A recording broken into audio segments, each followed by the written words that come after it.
My dear group 2 aspirants, so thank you for attending this session.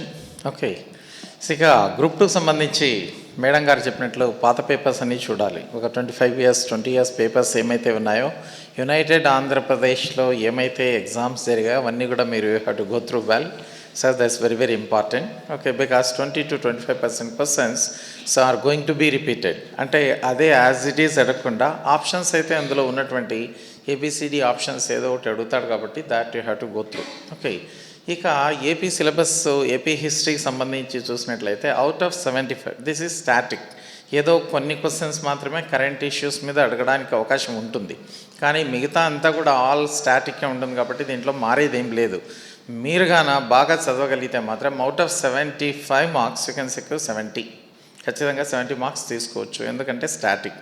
అదే political science చూసినట్లయితే చాలా వరకు changes కనిపిస్తాయి, ఎకానమీ మొత్తం కనిపిస్తాయి, టెక్నాలజీ కూడా కనిపిస్తాయి. కానీ ఏపీ హిస్టరీలో మారితే ఏదో కొంత ఒక 5 క్వశ్చన్లు 6 క్వశ్చన్లో కరెంట్కి సంబంధించి అడగొచ్చు, కానీ మిగతా అన్నీ కూడా దాదాపుగా స్టాటిక్కే ఎక్కువగా ఉంటుంది. అందువల్ల జాగ్రత్తగా చదవగలిగితే మాత్రం so you can secure even 70 marks also. ఇక మనకు సిలబస్ చూసినట్లయితే ఇట్ బిగిన్స్ విత్ శాతవాహనాస్ ముందున్నటువంటి చరిత్ర కూడా ఉంది. అయితే శాతవాహనాస్లో ప్రతిసారి కూడా ఎక్కువ క్వశ్చన్స్ అడగడానికి అవకాశం ఉంది. శాతవాహనులు అన్నాం. సో ఫస్ట్ టాపిక్ శాతవాహనులో మరి 5 నుంచి 6 క్వశ్చన్లు ఖచ్చితంగా. అంటే ఇక్కడ 5 చాప్టర్స్గా డివైడ్ చేశారు, యు నో వెల్. ప్రతి చాప్టర్ నుంచి మరి 15 క్వశ్చన్స్ అడుగుతాడా, ఎక్కువ అడుగుతాడా, తక్కువ అడుగుతాడా, that is depends on APPSC. తక్కువ అడగచ్చు, ఎక్కువ అడగచ్చు. కానీ మనం ఎక్స్పెక్ట్ చేసినట్లయితే ఫస్ట్ చాప్టర్లో మనకు ఉన్నటువంటి areas one is Satavahanas, one is Ikshvaku dynasty, Jainism and Buddhism సంబంధించినటువంటి అంశాలు, తూర్పు చాళుక్యులు, విష్ణు కుండెన్లు, ఇవి ఈ అంశాలు ఉన్నాయి. మరి శాతవాహన సంబంధించి ప్రతిసారి క్వశ్చన్స్ అయితే ఉన్నాయి. మెయిన్గా మరి చూసినట్లయితే సోషియో కల్చరల్ హిస్టరీ మీద ఎక్కువగా అడగడానికి అవకాశం అనేది ఉంది. ఎలా అన్నట్లయితే శాతవాహనుల కాలంలో ఈ క్రింది వాటిలో సతీ సహగమనం ఉందని తెలియజేసినటువంటి గ్రంథం ఏది అంటాడు. సతీ సిస్టమ్ గురించి చెప్పినటువంటిది ఏది అంటే హాలుడు రచించిన గాథ సప్తసతి అని చెప్పేసి అన్నాం. That's one of them. Slavery ఉంది అని చెప్పినటువంటి గ్రంథం ఏది అంటాం. గుణాఢ్యుడు రచించినటువంటి బృహత్కథ అనేది శాతవాహనుల కాలంలో బానిసత్వం ఉంది అని తెలియజేసినట్లుగా చెప్తుంది. మరి ఎగ్జామినేషన్లో ఎలా ఉన్నాయంటే ఇప్పుడు డైరెక్ట్ క్వశ్చన్స్ కంటే ఇండైరెక్ట్గానే ఎక్కువగా స్టేట్మెంట్స్, ఈ క్రింది వాటిలో సరి అయినది ఏది, which of the following statements are correct or which of the following statements are not correct అనే క్వశ్చన్స్ ఎక్కువ ఉంటాయి. అదే రకంగా మరి చూసినట్లయితే మ్యాథ్స్ ద ఫాలోయింగ్ కూడా ఎక్కువగానే అడుగుతాడు హిస్టరీలో, ఎందుకంటే బుక్స్ అండ్ ఆథర్స్ ఉన్నాయి. అదే రకంగా ఇతరత్ర చూసినట్లయితే మ్యాథ్స్ ద ఫాలోయింగ్ కూడా ఎక్కువ ఉంటాయి. అందువల్ల దీనికి తగినట్లుగానే మనం చదువుకోగలిగితేనే అన్నీ అదే రకంగానే కనిపిస్తాయి. శాతవాహనుల కాలంలో స్త్రీలకు ఆస్తి హక్కు ఉంది, ఈ క్రింది వాటిలో సరి అయినటువంటివి ఏవి అని అంటాడు. స్త్రీలకు ఆస్తి హక్కు అనేది ఉంది అని అంటాడు. అదేవిధంగా మరి చూసినట్లయితే సో ఆనాడు శాతవాహనుల కాలంలో మరి చూస్తే సతీ సహగమనం ఉండేది అని అంటాడు. సో అదేవిధంగా బానిసత్వం కూడా ఉండేది అంటాడు. ఉరిశిక్ష ఉండేది, ఈ క్రింది వాటిలో సరైనది ఏది అంటే ఇవన్నీ సరైనవే. ఉరిశిక్ష ఉంది అని తెలియజేసిన గ్రంథం ఏది అంటే హాలుడు రచించినటువంటి గాథా సప్తసతి తెలియజేస్తుంది.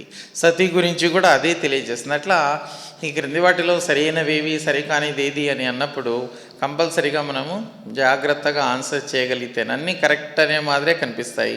సమ్టైమ్స్ దే అపియర్ రాంగ్ కూడా కనిపిస్తాయి. అందువల్ల జాగ్రత్తగా చూడగలిగితేనే వీ కెన్ ఆన్సర్. ఓకే, ఇక చూసినట్లయితే ఆర్ట్ అండ్ కల్చర్కి కూడా అడుగుతాడు శాతవాహనాస్ పీరియడ్లో. ఎందుకంటే సో దేస్ స్తూపాస్ అని అంటాడు. స్తూపాలు ఎన్ని రకాలు, అందులో క్వాలిటీస్ ఏంటి, ధాతుగర్భ స్తూప అంటే ఏంటి, విభారిత లేదా పారిభోజక స్తూప అంటే ఏంటి, ఉద్దేశిక స్తూప అంటే ఏంటి, సో అమరావతి స్తూప ఏ కాలంలో నిర్మాణమైంది, ఈ క్రింది వాటిలో అమరావతి స్తూపానికి సంబంధించిన అంశాలలో సరి కానిదేది సరి అయినదేది అని అంటాడు. మరి అటువంటి సందర్భంలో దీనికి సంబంధించిన అంశాలన్నీ ఖచ్చితంగా మనకు తెలిసి ఉండాలి.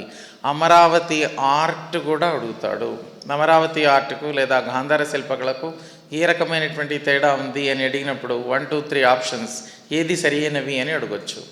సో అదే రకంగా మరి సో ఇలా అడగడానికి అవకాశం ఉంది. ఆర్ట్ అండ్ ఆర్కిటెక్చర్ సంబంధించి శాతవాహనాస్ పీరియడ్లో only one important temple Chittoor district Gudimallam Shiva temple.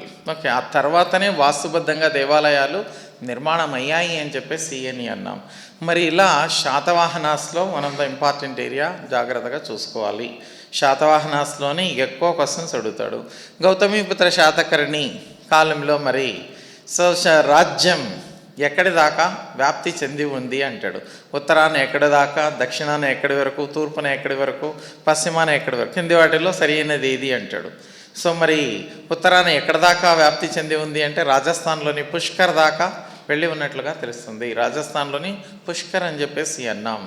Okay, అదే రకంగా సో దక్షిణాన మరి చూసినట్లయితే తమిళనాడు వరకు అని చెప్పేసి అన్నాం, కడలూరు వరకు ఉన్నట్లుగా తెలుస్తుంది. అదే రకంగా బే ఆఫ్ బెంగాల్ అన్నాం, అరేబియన్ సీ అన్నాం. అంటే సరి అయినదేది, సరి కానిదేది, లేదా ఈ క్రింది వాటిలో గౌతమిపుత్ర శాతకర్ణికి సంబంధించిన అంశాలలో సరి కానిదేది, సరి అయినదేది ఇట్లా అడిగినప్పుడు కంపల్సరీగా అన్నిటి మీద మనకు అవగాహన ఉంటేనే దాన్ని ఆన్సర్ చేయగలుగుతాం, లేదంటే లేదు. బాగా చదవాలి, టెక్స్ట్ బుక్ చదవాలి. బిట్స్ ఎలాగైతే చదువుతామో టెక్స్ట్ బుక్ కూడా బాగా చదివితే అప్పుడు మాత్రమే దాన్ని జాగ్రత్తగా ఆన్సర్ చేయగలుగుతాం. ఇక దీంట్లో శాతవాహనాస్లోని ఎక్కువ క్వశ్చన్స్ వస్తాయి మనకు.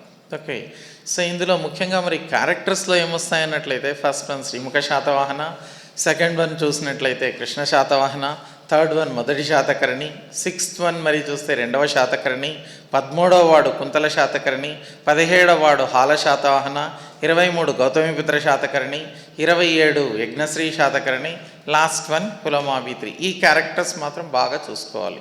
ఆ క్యారెక్టర్ సంబంధించి ఖచ్చితంగా క్వశ్చన్స్ అయితే అడగడానికి అవకాశం అనేది ఉంది. ఇక రెండవది ఇక్ష్వాకు డైనాసిటీ అని చెప్పేసి అన్నాం. ఇక్ష్వాకులు, ఈ క్రింది వారిలో ఇక్ష్వాకులలో ఎవరి కాలాన్ని బౌద్ధ మతానికి స్వర్ణయుగంగా పేర్కొన్నారు? వీర పురుషదత్తాన్. ఈ వీర పురుషదత్తకు సంబంధించిన అంశాలలో సరి కానిదేది, సరి అయినదేది అంటాడు.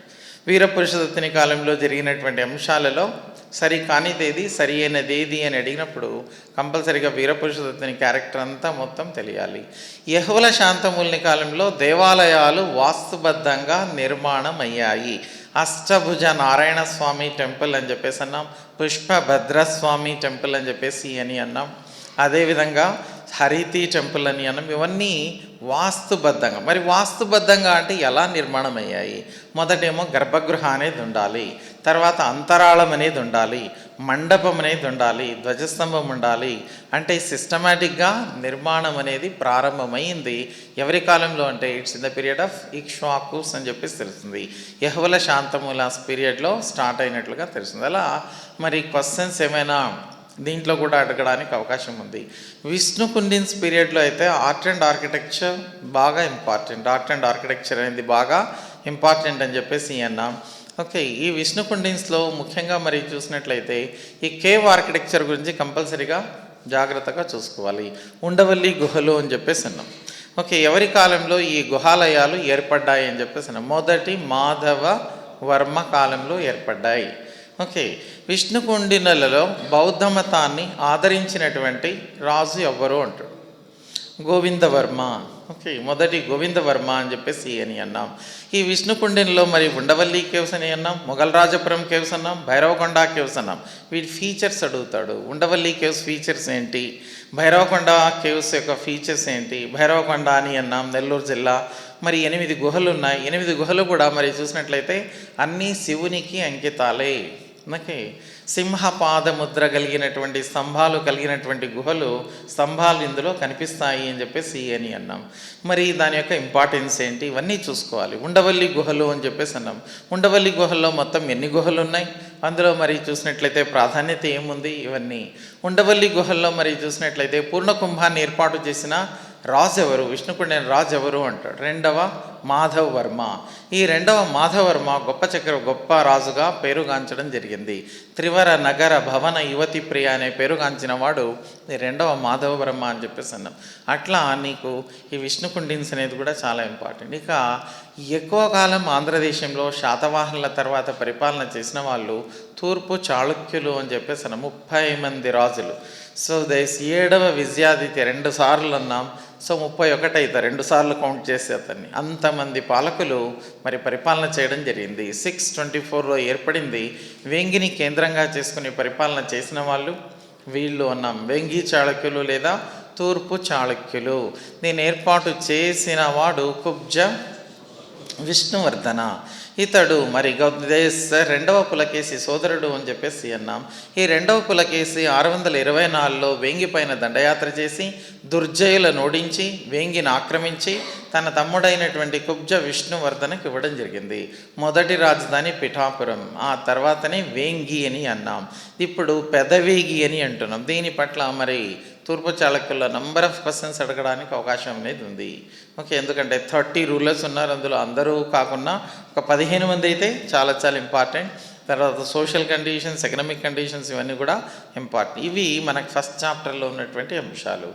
ఇక సెకండ్ చాప్టర్ మనం చూసినట్లయితే it begins with Kakatiyas. So 11వ శతాబ్దం నుంచి 16వ శతాబ్దం వరకు ఉన్నటువంటి అంశాలు అని చెప్పేసి అన్నాం. ఇందులో వన్ ఈజ్ కాకతీయాస్ అని చెప్పేసి అన్నాం. ఒరిజినల్గా కాకతీయాస్ మరి చూసినట్లయితే సో ఎక్కువగా పరిపాలన చేసింది తెలంగాణ ప్రాంతంలో అని అన్నప్పటికీ కూడా అక్కడి దాకా విస్తరించి ఉంది కాబట్టి మనం కంపల్సరీ సో కాకతీయాస్ ఇంపార్టెంట్. ఇందులో మరి కాకతీయాస్ కాలంలో ఏదైనా అడగవచ్చు, క్యారెక్టర్స్ మీద అడగవచ్చు, లేదా social conditions, economic conditions, so cultural aspects, art and architecture ఏదైనా అడగచ్చు. ఓకే, త్రికూట ఆలయాలు ఎక్కువగా నిర్మాణం చేసింది ఎవరి కాలంలో అన్నాడు? త్రికూట ఆలయాలు, ఏకతల, ద్వితల, త్రితల, చతుర్థ, పంచమ ఆలయాలని అన్నాం. త్రికూట ఆలయాలు ఎక్కువగా ఏర్పాటు చేసింది ఎవరు అన్నట్లయితే దేశ కాకతీయుల కాలంలోనే ఏర్పడినట్లుగా తెలుస్తుంది. సో ఆనాడు మరి ఆంధ్రదేశంలో అంటే ఇదంతా కలిసి ఆంధ్రదేశంలో ఎక్కువగా చెరువులు నిర్మాణం చేశారు. ఈ చెరువులు మరి ఏమని పిలిచారు అంటే గొలుసు కట్టు చెరువులు అని అన్నారు. కాకతీయుల కాలంలో నిర్మాణం చేసినన్ని చెరువులు ఎక్కడా నిర్మాణం కాలేదు. గొలుసు కట్టు చెరువులు అని చెప్పేసి అన్నాం. క్యాస్కేడ్ టైప్ ట్యాంక్స్ అని చెప్పేసి పిలిచినట్లుగా తెలుస్తుంది. ఇక చూసినట్లయితే కాకతీయుల కాలంలో మరి బుక్స్ అండ్ ఆథర్స్ని కంపల్సరీగా గుర్తుపెట్టుకోవాలి. దేశ భాషలందు తెలుగు లెస్స ఎక్కడ కనిపిస్తుంది మొదట అన్నాడు? వినుకొండ వల్లభరాయ రాసినటువంటి క్రీడాభిరామంలో కనిపిస్తుంది అని అన్నాం. ఓకే, ఈ కాకతీయుల పాలనకు అద్దం పట్టే గ్రంథాల్లో ఈ క్రింది వాటిలో ఏవి అని అడుగుతాడు. బద్దెన రాసినటువంటి నీతి శాస్త్ర ముక్తావళి అని చెప్పేసి అన్నాం. సుమతి శతకం రాశాడు. అదే రకంగా మరి నీతి శాస్త్ర ముక్తావళి అని చెప్పేసి అన్నాం. అలా మ్యాథ్స్ ద ఫాలోయింగ్లో ముఖ్యంగా బుక్స్ అండ్ ఆథర్స్ బాగా గుర్తుండాలి. తర్వాత ఆర్ట్ అండ్ ఆర్కిటెక్చర్ మీద రామప్ప టెంపుల్ యొక్క విశిష్టత ఏంటి, 1000 పిల్లర్స్ టెంపుల్ విశిష్టత ఏంటి, పిల్లలమర్రిలో నిర్మాణమైనటువంటి దేవాలయాల విశిష్టత ఏంటి. సో అదే రకంగా మరి చూసినట్లయితే వరంగల్ ఫోర్ట్ యొక్క విశిష్టత, వరంగల్ ఫోర్ట్ ఏ కాలంలో నిర్మాణమైంది, స్టెప్స్ ఎవరు ఏర్పాటు చేశారు, అందులోని అంశాలు ఏంటి, ఇవన్నీ జాగ్రత్తగా మనం చూడాలి. ఇక గణపతి దేవ రుద్రమదేవికి సంబంధించి ఏదైనా క్వశ్చన్స్ అడగడానికి అవకాశం ఉంది. ఎవరి బోధనల వల్ల గణపతి దేవ రుద్రమదేవి శైవ మతాన్ని స్వీకరించారు? విశ్వేశ్వర శంభు అని అన్న విశ్వేశ్వర పండిత బోధనల వల్ల స్వీకరించినట్లుగా తెలుస్తుంది. ఈ విశ్వేశ్వర శంభుకు గణపతి దేవ ఇచ్చిన గ్రామం ఏంటి అని అడుగుతుంది. కాండ్రకోట అనే గ్రామాన్ని ఇవ్వడం జరిగింది. విశ్వేశ్వర శంభుకు రుద్రమదేవి ఇచ్చినటువంటి గ్రామం ఏది అంటూ మందడం అనే గ్రామాన్ని ఇచ్చినట్లుగా తెలుస్తుంది. ఈ శాసనాలన్నీ బాగా గుర్తుండాలి. రుద్రమదేవి వేయించిన శాసనం మల్కాపురం శాసనము అని చెప్పేసి అని అన్నాం. ఓకే, సో అదే గణపతి దేవి వేయించినటువంటి శాసనం మోటుపల్లి అభయ శాసనాన్ని వేయించినట్లుగా తెలుస్తుంది. ఓకే, గణపతి దేవుని ఆస్థానాన్ని సందర్శించిన రెండవ మనోసిద్ధి పంపగా వచ్చినటువంటి వ్యక్తి ఎవరు? తిక్కన. ఓకే, ఈ తిక్కన ఎక్కువ భాగాన్ని ఇక్కడే కంప్లీట్ చేసినట్లుగా తెలుస్తుంది. సో నన్నయ్య తిక్కన ఎర్రాప్రగడ. తిక్కన 15 పర్వాలు అనువదించాడు అని చెప్పేసి అన్న మహాభారతంలోని 15 పర్వాలు అని చెప్పేసి అన్నాం. ఎక్కువ పర్వాలు ఇక్కడే అనువదించబడ్డాయని చెప్పేసి మనకు తెలుస్తుంది. అట్లా సో అన్ని అంశాలపైన మనకు మంచి కమాండ్. ఈ క్రింది వారిలో రుద్రమదేవి యొక్క కమాండర్స్ కానిది ఎవరు అంటే who was the not commander of Rudramadevi అంటాడు. అప్పుడు రుద్రమదేవి కమాండర్స్ పేర్లు అందరి పేర్లు గుర్తుంటేనే వీకెన్. ఓకే, గోన గన్నారెడ్డి మాత్రం గుర్తుంటుంది మనకు. గోన గన్నారెడ్డి, పొంకల మల్లయ్య, రేచర్ల ప్రసాదిత్య నాయుడు, జన్నిగ దేవ, వీళ్ళందరూ కూడా మరి కమాండర్స్ అని చెప్పేసి అని అన్నాం. అట్లా తర్వాత రుద్రమదేవి కాలంలో జరిగినటువంటి ఇంపార్టెంట్ ఆస్పెక్ట్స్ ఏమున్నాయో అన్నీ కూడా చూడాలి. తర్వాత కల్చరల్ ఆస్పెక్ట్స్ ఏమున్నాయి వీళ్ళ కాలంలో, మెయిన్ డ్యాన్స్ స్టైల్స్ చూడాలి. ఎందుకంటే పేరిణి శివతాండవం, పేరిణి శివతాండవం, యుద్ధానికి వెళ్ళేటప్పుడు శివాలయం ఎదుట పురుషులు మాత్రమే ప్రదర్శించినటువంటి నాట్యం ఏది అంటే పేరిణి శివతాండవం. జక్కిణి, గోండ్లి, ఓకే, ఇవి కూడా ఉన్నాయి వాళ్ళ కాలంలో, కానీ ఇది మాత్రం బాగా పేరుగాంచినట్లుగా తెలుస్తుంది అని చెప్పేసి అని అన్నాం. అట్లా one of the important area Kakatiyas. తర్వాత వీళ్ళ తర్వాత ఇమ్మీడియట్గా వచ్చిన వాళ్ళు 1323లో ఇది అంతమైపోయింది. రెండవ ప్రతాపరుద్ర ఇందులో చివరి వాడు, లాస్ట్ వన్. మహమ్మద్ బిన్ తుగ్లక్ దండయాత్ర అన్నాం, జునా ఖాన్ అని అంటున్నాం. ఈ ఒరుగల పైన దండయాత్ర చేసి దీనికి సుల్తాన్పూర్ అని పేరు పెట్టి రెండవ ప్రతాపరుద్రను బందీగా తీసుకుని వెళ్తుంటే ఆ అవమానాన్ని భరించలేక నర్మదా నదిలో దూకి ఆత్మహత్య చేసుకున్నవాడు రెండవ ప్రతాపరుద్ర. ఈ విషయం మనకు ఏ శాసనాల వల్ల తెలుస్తుంది? అని తల్లి వేయించినటువంటి శాసనం వల్ల, అదే రకంగా మరి చూసినట్లయితే ప్రళయ వేమారెడ్డి వేయించినటువంటి శాసనాల వల్ల తెలుస్తాయి అని చెప్పేసి అని అన్నాం. గుర్తుపెట్టుకోవాలి, బాగా ఇంపార్టెంట్. ఆ తర్వాత ఇమ్మీడియట్గా వచ్చిన వాళ్ళు ఎవరు అన్నట్లయితే రెడ్డి రాజులు, రెడ్డి రాజులు అన్నాం. 1325 నుంచి 1424 దాకా అద్దంకిని కేంద్రంగా చేసుకుని పరిపాలన చేసిన వాళ్ళు రెడ్డి రాజులు. ప్రళయ వేమారెడ్డి, అన వేమారెడ్డి, అన పోతారెడ్డి, కుమారగిరి రెడ్డి, పెదకోమటి వేమారెడ్డి, రాచవేమారెడ్డి, వీళ్ళంతా కూడా రెడ్డి రాజులు అన్నాం. రాజమండ్రిని కేంద్రంగా చేసుకుని పరిపాలించిన రెడ్డి రాజులు కూడా కంపల్సరీగా మనం చూడాలి. రెడ్డి రాజుల కాలంలో మరి లిటరేచర్ బాగా డెవలప్ అయింది. లిటరేచర్ అనేది అద్భుతంగా డెవలప్ అయింది. తర్వాత ఆ కోటలన్నీ నిర్మాణం చేసిన ఘనత వీళ్ళది అని చెప్పేసి అని అన్నాం.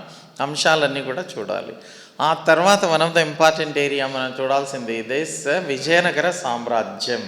ఈ విజయనగర ఎంపైర్ అనేది బాగా ఇంపార్టెంట్. సంగమ, సాలువ, తులువ, ఆరవీటి వంశాలని చెప్పేసి అన్నాం. ఇందులో క్వశ్చన్స్ ఎక్కువగానే అడిగాడు. మ్యాథ్స్ ద ఫాలోయింగ్లో ఈ బుక్స్ అండ్ ఆథర్స్ అన్నీ అడగడం అనేది జరిగింది. ఎందుకంటే అష్టదిగ్గజాలనే కవులు శ్రీకృష్ణదేవరాయల ఆస్థానంలో నివసించారని చెప్పేసి అన్నాం. వాళ్ళ బుక్స్ మ్యాథ్స్ ద ఫాలోయింగ్లో అడిగాడు. అందువల్ల ఈ అష్టదిగ్గజాలు ఎవరెవరు ఉన్నారు? అల్లసాని పెద్దన, నంది తిమ్మన, మాదయ్య గారి మల్లన, దూర్జటి, అయ్యలారాజు రామభద్ర, తెనాలి రామకృష్ణ, భట్టుమూర్తి, పింగళి సూరన, వీళ్ళంతా అష్టదిగ్గజాలు. వీళ్ళ బుక్స్ కూడా నీకు ఖచ్చితంగా గుర్తుండాలి. అదేవిధంగా వీళ్ళ కాలంలో నిర్మాణాలు ఏమేమి ఉన్నాయి, శ్రీకృష్ణదేవరాయలు ఏమేమి నిర్మాణాలు చేశాడు, ఆర్ట్ అండ్ ఆర్కిటెక్చర్ బాగా ఇంపార్టెంట్. ఈ విజయనగర రాజుల కాలం నాటి పెయింటింగ్స్ ఎక్కడ కనిపించాయని, ఈ పెయింటింగ్స్ ఎక్కడ కనిపించాయని చెప్పేసి అన్నాడు. హంపి, సోమపాలెం, అదే రకంగా లేపాక్షి, ఈ ప్రాంతాల్లో ఎక్కువగా వీళ్ళ హ్యాంగింగ్ పిల్లర్ ఎక్కడుంది అని అడిగాడు. Hanging pillar that is located there in Lepakshi, Veerabhadraswamy temple. Veerabhadraswamy టెంపుల్లో ఈ హ్యాంగింగ్ పిల్లర్ అనేది కనిపిస్తుంది. అదే రకంగా ఏ దేవాలయం గోడలపైన, రాతిపైన రామాయణ మహాభారత గాథలు చెక్కబడ్డాయని చెప్పేసి అడిగాడు. హజారా రామస్వామి టెంపుల్. సప్త స్వరాలు పలికే స్తంభాలు ఏ దేవాలయంలో కనిపిస్తాయని, విఠలస్వామి ఆలయంలో హంపిలో కనిపిస్తాయి. అట్లా అంటే ఆ పిల్లర్స్ను స్టిక్ తీసుకొని కొట్టినట్లయితే సరిగమ పదనీస అనే సౌండ్స్ రావడం అనేది జరుగుతుంది అని చెప్పేసి అన్నాం. ఇలా ఈ విజయనగర ఎంపైర్ అనేది కూడా మనకు బాగా ఇంపార్టెంట్. ఏదైనా క్వశ్చన్స్ లిటరేచర్ కానీ, ఆర్ట్ అండ్ ఆర్కిటెక్చర్ కానీ, ఇంకోటి కానీ ఏదైనా అడగవచ్చు. రాక్షస తంగడి బ్యాటిల్ సంబంధించిన అంశాలు కూడా అడగవచ్చు. ఎవరు పాల్గొన్నారు, ఎవరు పాల్గొనలేదు, because it took place in the year 1565. Battle of Rakshasa Tangadi, otherwise this also call battle of Talikota, or it's also call battle of Bannihatti or Bhogapuram, ఇన్ని పేర్లు ఉన్నాయి. ఇందులో బీరార్ అనేది పాల్గొనలేదు. బహమనీ రాజ్యానికి సంబంధించి బీరార్ పాల్గొనలేదు, మిగతా 4 పాల్గొన్నట్లుగా తెలుస్తుంది. బీదర్, బిజాపూర్, గోల్కొండ, అహ్మద్ నగర్. ఈ అహ్మద్ నగర్ పాలకుడైన హుస్సైన్ నిజాం షా చివరికి మరి అళియా రామరాయలను హత్య చేయడం, దాంతో యుద్ధం ముగియడం, ఓటమి పాలయ్యారు. విజయనగర రాజులు ఓటమి పాలై పెనుగొండకు రాజధానిని మార్చినట్లుగా తెలుస్తుంది. మరి పెనుగొండ నుంచి చంద్రగిరికి వచ్చారు. Chandragiri some times it continued అని చెప్పేసి అన్నాం, తిరుపతి దగ్గర. అట్లా అన్ని అంశాలు కూడా జాగ్రత్త చూడాలి. తర్వాత వన్ మోర్ టాపిక్ ఇందులో ఉన్నటువంటిది ఏదినట్లయితే దేర్ ఇస్ కుతుబ్ షాహీస్ అని అన్నాం. ఎందుకంటే ఈ కుతుబ్ షాహీలు గోల్కొండను కేంద్రంగా చేసుకుని పరిపాలన చేసిన వాళ్ళు కుతుబ్ షాహీలు. ఈ సుల్తాన్ కులీ కుతుబ్ షా దగ్గర నుంచి అబుల్ హసన్ తానిషా వరకు అన్ని క్యారెక్టర్స్ అన్నీ కూడా చూడాలి. వాళ్ళ కాలంలో ఉన్నటువంటి ఇంపార్టెంట్ ఇవన్నీ హైదరాబాద్లో ఎక్కువగా డెవలప్ చేసినప్పటికీ కూడా మనకి అన్ని అంశాలు అయితే చూడాలి. ఎందుకంటే ఎలా అంటే మక్కా మసీదు ఎవరి కాలంలో పునాదులు వేయబడ్డాయంట. మక్కా మసీద్ అని చెప్పేసి అన్నాం. ఓకే, ఈ మక్కా మసీదు పునాదులు వేస్తే it took 77 years to finish off that one. పూర్తి చేసిన వాడేమో ఔరంగజేబ్ అని చెప్పేసి అని అన్నాం. ఓకే, మహమ్మద్ కుతుబ్ షా కాలంలో ఇది ఫౌండేషన్ వేస్తే ఇది పూర్తి అయింది ఎప్పుడు అన్నట్లయితే ఔరంగజేబ్ కాలంలో. మక్కా నుండి తీసుకొచ్చిన మెటీరియల్ దీనికి ఉపయోగించడం వల్ల దీన్ని ఏమన్నారు, మక్కా మస్జిద్ అని చెప్పేసి అలా పిలిచారు. ఇక భాగ్యనగర్ అని చెప్పేసి అంటున్నాం. భాగ్యనగర్, ఈ భాగ్యనగర్ నిర్మాణానికి అంటే భాగ్యనగర్ను డిజైన్ చేసినటువంటి ఆర్కిటెక్ట్ ఎవరు అని అన్నాడు. Who is the architect of Bhagyanagar? Mir Momin Astarabadi. Mir Momin Astarabadi అనేతను he was the architect of this Bhagyanagar అని చెప్పేసి తెలుస్తుంది. అట్లా సో నీకు అన్ని అంశాలు ఇవి సెకండ్ చాప్టర్లో ఉన్నటువంటి అంశాలు. All these areas. One is Kakatiyas అన్నాం, రెడ్డి కింగ్డమ్ అన్నాం, విజయనగరం ఎంపైర్ అన్నాం, కుతుబ్ షాహీస్ ఆఫ్ గోల్కొండ అని ఇక చిన్న చిన్న టాపిక్స్ ఉన్నాయి. సో ఆ తర్వాత మరి థర్డ్ చాప్టర్ నుంచి మరి చూసినట్లయితే మోడర్న్ ఆంధ్ర అని చెప్పేసి అన్నాం. How these Europeans entered Andhra, who are the first people to come to Andhra. భారతదేశానికి వచ్చిన వాళ్ళు పోర్చుగీస్ వాళ్ళు అయితే ఆంధ్రదేశానికి వచ్చినటువంటి మొట్టమొదటి యూరోపియన్లు ఎవరు అని చెప్పేసి అన్నాం, ద డచ్. ఆ తర్వాత ద బ్రిటిష్ అన్నాం, తర్వాత ఫ్రెంచ్ అన్నాం, తర్వాత పోర్చుగీస్ అన్నాం. వీళ్ళు మరి ఆంధ్రదేశానికి రావడం, వర్తక వ్యాపారాలు మొదలుపెట్టడం ఇదంతా. తర్వాత ఆంధ్రదేశంలో బ్రిటిష్ వారి అధికార స్థాపన ఎలా జరిగింది అని అంటాడు. ఆంధ్రదేశంలో బ్రిటిష్ వారి అధికార స్థాపన అనేది ఏ రకంగా జరిగింది, ఏ ఒప్పందం ప్రకారం మరి. సో దేస్ నిజాం అలీ ఖాన్ ఈ దత్తమండలాలను ఇవ్వడం, అదే రకంగా ఆంధ్ర ప్రాంతాన్ని ఇవ్వడం జరిగింది అని చెప్పేసి అన్నాం. It's in the year 1766. 1766లో according to Rajahmundry agreement all these Andhra region northern circars were given to the British అని చెప్పేసి అన్నాం. నార్థన్ సర్కార్ శ్రీకాకుళం నుంచి కృష్ణా వరకు ఉన్నటువంటి ప్రాంతాలన్నీ కూడా ఇట్స్ ఇన్ ద ఇయర్ 1766లో ఇవ్వడం అనేది జరిగింది, రాజమండ్రి ఒప్పందం అన్నాం. ఇక దత్తమండలాలేమో సైన్య సహకార ఒప్పందంలో joined in subsidiary alliance. He was the first ruler in India to join subsidiary alliance which was introduced by Lord Wellesley in the year 1798.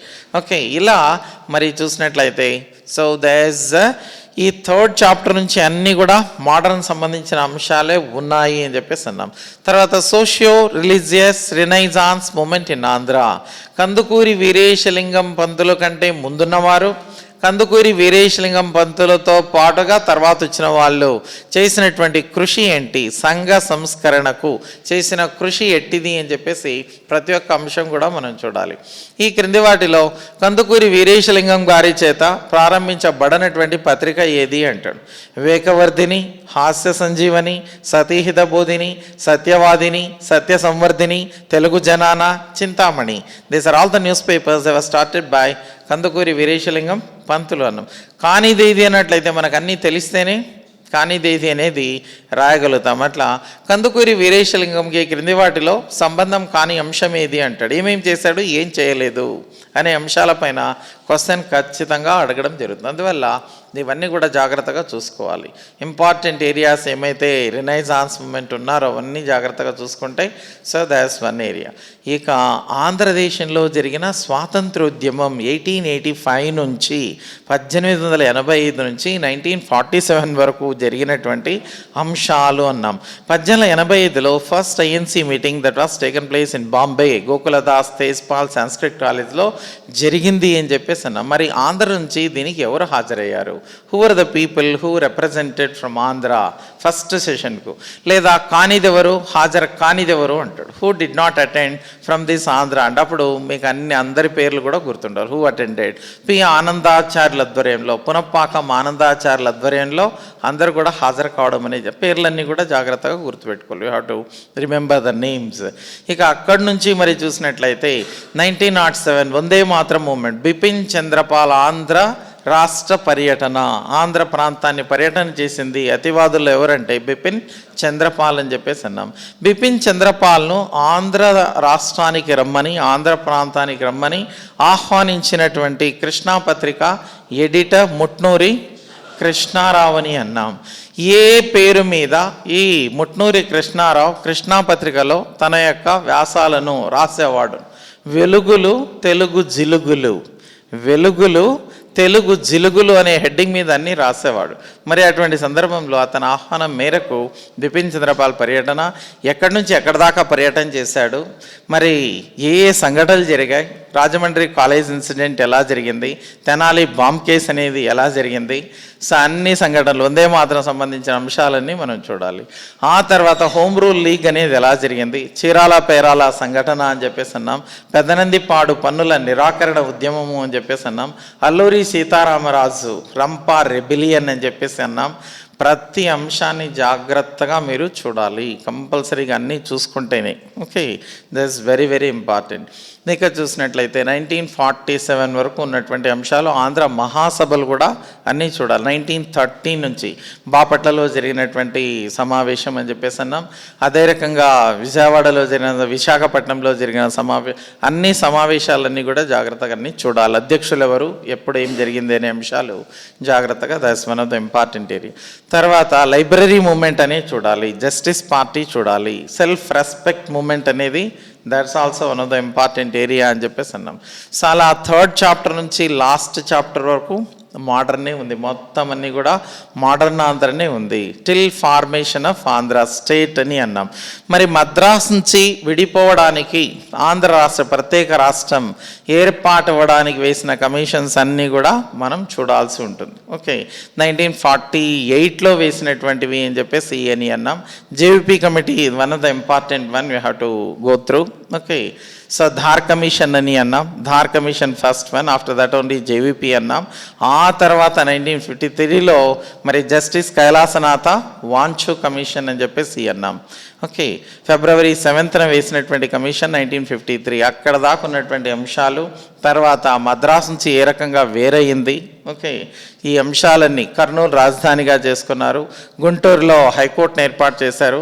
అక్కడి వరకు అంశాలే కాకుండా ఆంధ్రప్రదేశ్ విశాలాంధ్ర మూమెంట్ కూడా చేయాలి. విశాలాంధ్ర మూమెంట్ అయ్యదేవర కాళేశ్వరరావు ప్రారంభించినటువంటిది ఏది అంటే విశాలాంధ్ర అని చెప్పేసి అన్నాం. అలా మరి ఏపీ హిస్టరీకి సంబంధించిన అంశాలన్నీ జాగ్రత్తగా కన్నా చూస్తే, ఇది స్టాటిక్ కాబట్టి out of 75 marks you can secure 70 marks తీసుకోవడానికి అవకాశం అనేది ఉంది.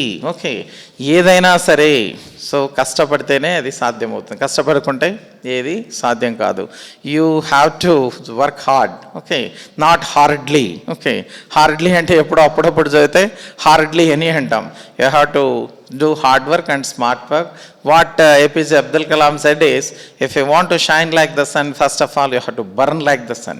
సూర్యుని లాగా ప్రకాశించాలంటే సూర్యుని లాగా మండాలి, అంటే హార్డ్ వర్క్ బాగా చేయాలి, చదివింది ఎంతవరకు గుర్తుందో చూసుకోవాలి. ఓకే, సబ్జెక్ట్ జాగ్రత్తగా ఉండాలి, డీవియేట్ కాకూడదు, self discipline is very very important. Okay, so అందువల్ల జాగ్రత్తగా కానీ చూసుకోగలిగితే 100% యూ కెన్. ఓకే, పిఆర్ రావు గారు, అదే రకంగా పివికే ప్రసాదరావు గారి బుక్స్ బాగా చదవండి. So thank you. ఏమైనా క్వశ్చన్స్ ఉంటే అడగండి.